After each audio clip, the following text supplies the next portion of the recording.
Vilt þú að barnið þitt lesi meira? Viltu aðstoða við það að bæta sína lestrarfærni?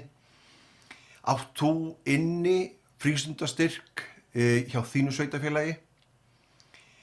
Þá mæli ég með að skoða 10 vikna hraðlestrarnámskeið fyrir barnið þitt.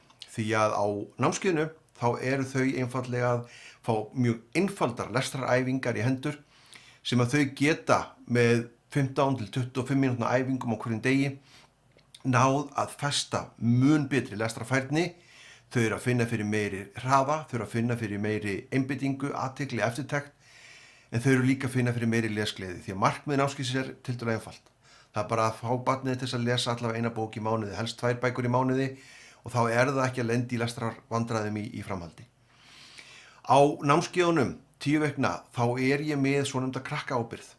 Krakkaábyrgðin gildir þannig ef að barnið þitt er að koma inn á 7-9 ára námskeiðið og 7 ára barnið þitt er að koma inn, þá getur það komið frítt inn á námskeiðið aftur. Það getur endurtekið námskeiðið eins oft og það vill. Það til það vera 11 ára gömul, komið inn á 7-9 ára námskeiðin og þú greiðir bara með frístundastyrknum einu sinni og barnið getur komið aftur og aftur og aftur. Ég mæli jafna með að þau séu að koma kannski 4 til 12 mánaða fresti, kannski 2 ára árið eða svo. Sérstaklega fyrstu árin, skerpa á hraðanum, skerpa á einbeitingu, athygli, eftirtekt og finna fyrir því að þau hafi gaman af því að lesa bækur.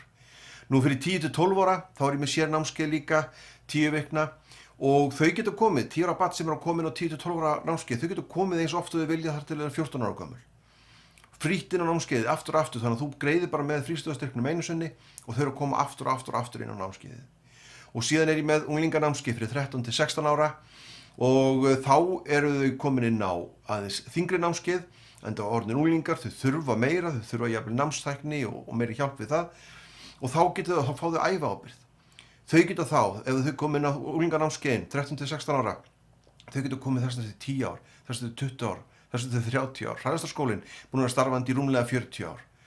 Og hiklaust, ef þú vilt að barnið þitt lesi meira, þjálfi sína lestrarfærni, fara að hafa gaman af því að taka upp bók sér til gamans, skoðuðu það að nýta frístundastyrkinn í þínu sveitarfélagi og skráðu þau inn á námskeiðin hjá mér. Hlakka til að sjá það.